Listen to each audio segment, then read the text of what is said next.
नमस्कार दोस्तों।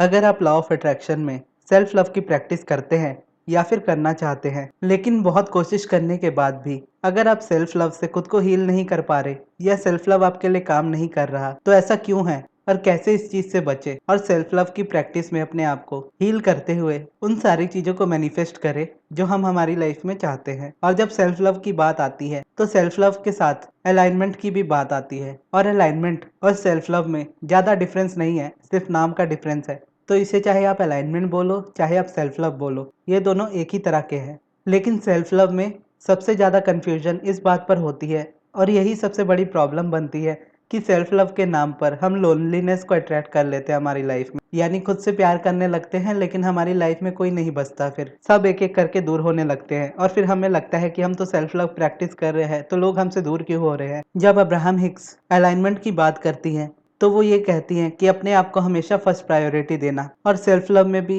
यही मतलब आता है कि अपने आप को सबसे पहले प्यार करना। और अलाइनमेंट और सेल्फ लव हमारे लिए दोनों ही नेचुरल होते हैं, यानी ह्यूमंस का बेसिक नेचर होता ही यही है कि हम सबसे पहले अपनी परवाह करते हैं। और इस चीज में कंफ्यूजन इस बात की आ जाती है जब हम सेल्फ लव की प्रैक्टिस करने जाते हैं या अलाइनमेंट की प्रैक्टिस करने जाते हैं, तो कॉन्शियसली हमें ऐसा लगने लगता है कि हम बाहर की चीज़ों को इग्नोर कर रहे हैं या बाहर के लोगों को इग्नोर कर रहे हैं, और कहीं ना कहीं लगने लगता है कि हम बहुत ज़्यादा सेल्फिश होने लग रहे हैं। लेकिन सेल्फ लव या फिर अलाइनमेंट की शुरुआत होती ही इस तरह से है, क्योंकि जब आप अपना सारा फोकस अपने ऊपर डालने लगते हो तो आपका जो पुराना नेचर होता है, जहाँ पर आप अपने से ज़्यादा दूसरों की फिक्र कर रहे होते हो, तो इसको शिफ्ट करने पर बाहर के लोगों को भी ऐसा लगने लगता है कि आपके अंदर चेंज आने लगा है और आप बदलने लगे हो। या अगर वो कुछ ना भी कहे या आप उनको कुछ ना भी कहो, तो आप वाइब्रेशनली ही एक दूसरे से दूर होने लगते हो। और ये चीज़ टेम्पररी होती है, क्योंकि जब तक आप सेल्फ लव में नहीं होते या अलाइनमेंट की प्रैक्टिस नहीं कर रहे होते, तो आप अपने से बाहर चीज़ों को ढूंढ रहे होते हो, लोगों के पीछे, चीज़ों के पीछे भाग रहे होते हो। और फिर जब आपको पता चल जाता है कि आपके अंदर इतनी अट्रैक्शन पावर है कि आपको किसी के पीछे भागने की जरूरत नहीं है, आप जिससे चाहे उसे अट्रैक्ट कर सकते हो, जो चाहे वो अट्रैक्ट कर सकते हो अपनी लाइफ में, तो आपका फोकस अपने अंदर आने लगता है। फिर आप अपनी लाइफ को बेटर बनाने लगते हो। और जब सेल्फ लव की हम प्रैक्टिस करनी स्टार्ट करते हैं, चाहे सेल्फ लव एफर्मेशंस हो या फिर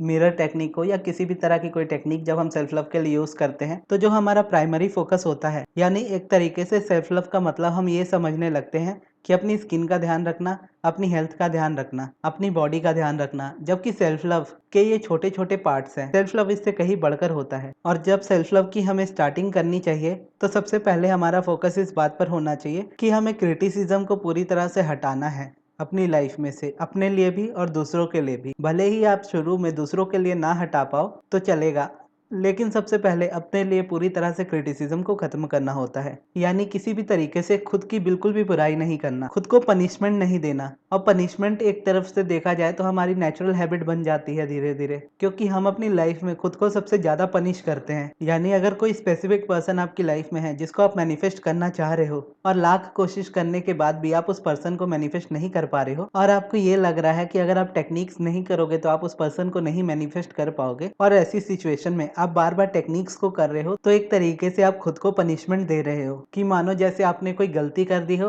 और वो पर्सन आपकी लाइफ में आना चाहिए, और वो तब तक नहीं आएगा जब तक आप टेक्निक नहीं करोगे। और आप एक के बाद एक टेक्निक्स को कर रहे हो, एक के बाद एक टेक्निक्स को चेंज कर रहे हो, और रिजल्ट्स आपको फिर भी नहीं मिल पा रहे, और टेक्निक्स करते करते आप और ज्यादा फ्रस्ट्रेट होते जा रहे हो, और वो पर्सन आपसे और ज्यादा दूर होता जा रहा है, और वो चीज आपकी लाइफ में और फ्रस्ट्रेशन और रेजिस्टेंस को डाल रही है। और ये पैटर्न रेजिस्टेंस का एक ऐसा पैटर्न है जहां पर आप बिल्कुल भी उस पर्सन को मैनिफेस्ट नहीं कर पाओगे, क्योंकि जैसा कि लॉ ऑफ अट्रैक्शन में कहा जाता है कि सारी चीजें हम खुद से अट्रैक्ट करते हैं। यानी अगर हमने लाइफ में कोई बुरी चीज अट्रैक्ट की है तो वो भी हमने की है। वो बिल्कुल सही है कि हमने ही जाने या अनजाने में उस चीज को अट्रैक्ट किया है अपनी लाइफ में, लेकिन इसका मतलब ये नहीं है कि आपने कोई पाप या कोई गुनाह कर दिया है जिसके लिए आप खुद को इतना पनिश कर रहे हो। और इस सिचुएशन में सबसे बड़ी प्रॉब्लम ये आती है कि हम अपने आप को गिल्टी मानने लगते हैं और अपने अंदर पूरा रेजिस्टेंस भर लेते हैं उस चीज को लेकर, कि अगर आपका रिलेशनशिप ब्रेक हुआ है और आपकी गलती है, आपको पता है, और आपको ये भी पता है कि सामने वाला पर्सन आपको माफ नहीं करेगा,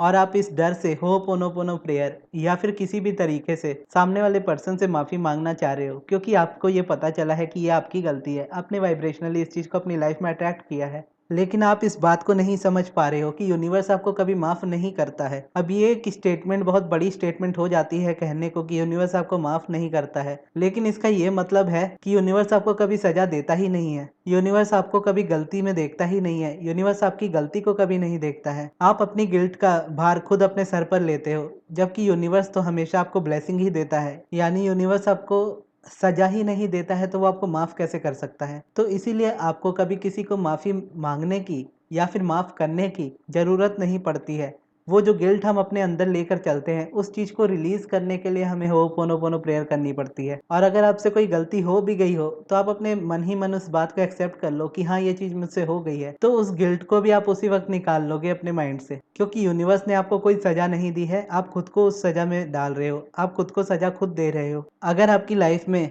कुछ ऐसा हो रहा है जो आप अब नहीं चाहते हो आपकी लाइफ में, तो इसका एक बेसिक मतलब यही है कि आपने उस चीज़ पर ज़्यादा फोकस किया है जो आपको आपकी लाइफ में नहीं चाहिए, सिवाय उसके जो आपको आपकी लाइफ में चाहिए। तो इसमें आपकी गलती नहीं है कोई, आपने कोई पाप नहीं किया है। आपने बस जाने या अनजाने में उस चीज़ को अट्रैक्ट कर लिया है अपनी लाइफ में जो आप अपनी लाइफ में नहीं चाहते हो। अब यहाँ से आप अपनी लाइफ में जो अट्रैक्ट करना चाहते हो उस चीज़ पर फोकस डालना ज़्यादा बेहतर होगा सामने वाले पर्सन से माफ़ी मांगने में, या फिर होपोनोपोनो प्रेयर को सामने वाले के लिए करने में। अगर आप खुद का गिल्ट निकालने के लिए होपोनोपोनो प्रेयर को कर रहे हो तो बात अलग है। इसीलिए सेल्फ लव में आने का सबसे पहला ये स्टेप होता है कि आप क्रिटिसिज्म को खत्म करें। सबसे पहले अपने लिए खत्म करें, फिर दूसरों के लिए खत्म करें।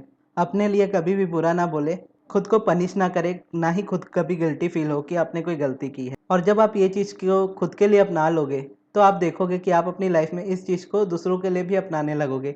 यानी जैसे आपने खुद के लिए क्रिटिसिज्म को स्टॉप किया है, आप नेचुरली अपने आप को दूसरे को भी क्रिटिसाइज नहीं करते हुए पाओगे, क्योंकि आपको पता रहेगा कि जिस तरह के आप इंसान हो उसी तरह का इंसान सामने वाला भी है, कि उसने भी जाने अनजाने में कुछ अट्रैक्ट कर लिया ऐसा जो उसे उसकी लाइफ में नहीं चाहिए, और आप उस एनर्जी में फंसे नहीं रहोगे, वहां से निकल जाओगे। और ये हीलिंग अगर आप अपने तरफ से भी कर दोगे और अगर आप अपने सामने वाले पर्सन को अट्रैक्ट भी करना चाहते हो तो ये रेजिस्टेंस जैसे आप में से रिलीज होगी, सामने वाले पर्सन में से भी ऑटोमेटिकली वो रिलीज हो जाएगी, क्योंकि आप वाइब्रेशनली उस चीज़ को और नहीं बढ़ाओगे।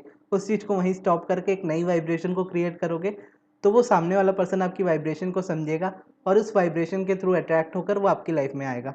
और सेल्फ लव में दूसरी चीज़ आपको ये ध्यान रखनी है कि आपको ज़बरदस्ती किसी को माफ़ नहीं करना है। यानी अगर आपको लगता है कि आपकी लाइफ में सच में किसी पर्सन ने बहुत बुरा किया है और सेल्फ लव में आपको ये सिखाया जा रहा है या लॉ ऑफ अट्रैक्शन में आपको ये सिखाया जा रहा है कि आपको उस वाइब्रेशन को क्लियर करने के लिए सामने वाले पर्सन को माफ़ करना होगा, तो ये करना भी बिल्कुल भी ज़रूरी नहीं है। जैसा कि अब्राहम हिक्स हमेशा कहती हैं कि आपको दुनिया के किसी भी इंसान को ज़बरदस्ती पसंद करने की ज़रूरत नहीं है। किसी के बारे में ज़बरदस्ती अच्छा सोचने की ज़रूरत नहीं है।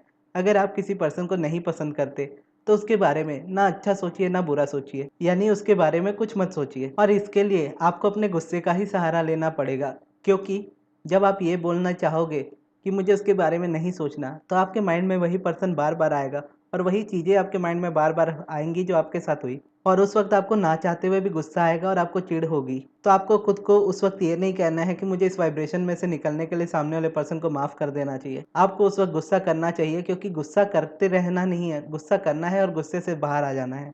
अगर आप उस गुस्से को अपने अंदर होल्ड रखोगे और माफ़ करने की कोशिश करोगे तो वो कहीं ना कहीं आपके अंदर रेजिस्टेंस को बढ़ा देगा, और इतना ज़्यादा बढ़ा देगा कि वो उस पर्सन पर नहीं किसी और पर्सन पर निकल जाएगा। और ये भी ज़रूरी नहीं है कि आप उसी पर्सन पर जाकर गुस्सा निकालो। आप चाहे तो कुछ भी पेपर पर लिखकर उससे जला दो, या मन ही मन बोलकर या चिल्लाकर किसी भी तरीके से बस अपने माइंड में से उस गुस्से को निकाल दो। आप उस गुस्से को अपने माइंड में से जैसे निकालोगे, सामने वाले के लिए आपकी वाइब्रेशन सॉफ्ट हो जाएगी।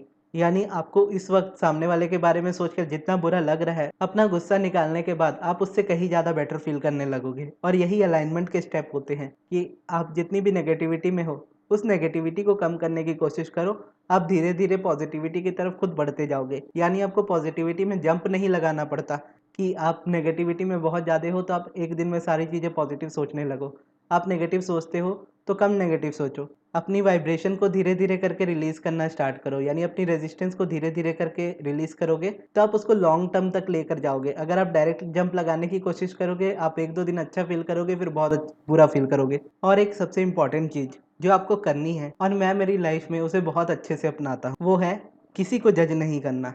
इसका मतलब ये है कि हम सबके माइंड में हमारे लिए क्या सही होता है क्या गलत होता है वो चीज़ें हमारे माइंड में होती हैं। या समाज में क्या सही है क्या गलत है, वो भी चीज़ें माइंड में होती हैं। लेकिन उस चीज़ को कभी भी दूसरे पर्सन की लाइफ में प्रोजेक्ट नहीं करना कि ये सही है तुम ये करो, ये गलत है तुम ये मत करो। क्योंकि यूनिवर्स का रास्ता अलाइनमेंट का रास्ता है और अलाइनमेंट का रास्ता हमेशा सही होता है। तो हमें ये नहीं पता होता कि सामने वाले पर्सन को या आपको यूनिवर्स किस कॉन्ट्रास्ट के थ्रू निकाल कर आपकी लाइफ के डिजायर्स को आपको देना चाहता है। अगर आपके अकॉर्डिंग कोई पर्सन गलत रास्ते भी जा रहा है तो उसे ये कहना कि तुम गलत हो, ये आपका काम नहीं है, ना ही ये मेरा काम है। अगर आप सच में किसी पर्सन की अच्छाई चाहते हो तो बस उस पर्सन को सिखा दो किसी तरीके से कि तुम जो भी तुम्हारी लाइफ में चाहते हो वो तुम हासिल कर सकते हो और तुम्हें किसी की सुनने की जरूरत नहीं है। तुम्हारी जो इच्छा है तुम वो चाहो अपनी लाइफ में और तुम्हें जो चाहिए वो हासिल करो। क्योंकि कोई भी पर्सन किसी भी चीज़ को मैनिफेस्ट करने के लिए जब आगे बढ़ता है तो उसे मैनिफेस्ट करने के लिए उसे अलाइनमेंट ही क्रिएट करनी पड़ती है।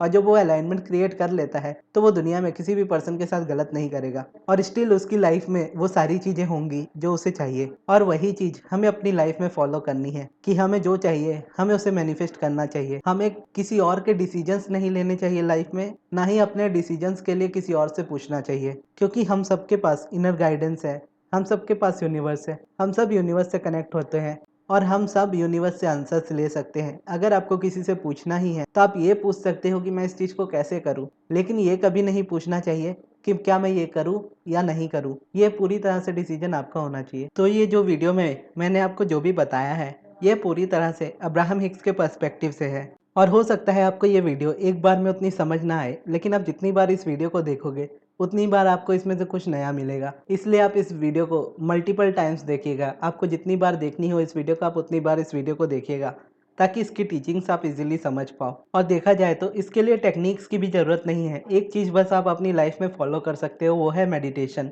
अगर आप मेडिटेशन फॉलो करते हो और इन टीचिंग्स को अच्छे से आप डेली रेगुलरली लेते रहते हो तो आप अपने आप को वाइब्रेशनली उस जगह पर खुद ले आओगे। तो ये थी दोस्तों हमारी आज की वीडियो। आपको ये वीडियो कैसी लगी कमेंट बॉक्स में ज़रूर बताइएगा। अगर आपके कोई सवाल हो तो वो भी आप मुझसे कमेंट बॉक्स में पूछ सकते हैं। और इस वीडियो को यहाँ तक देखने के लिए बहुत बहुत धन्यवाद।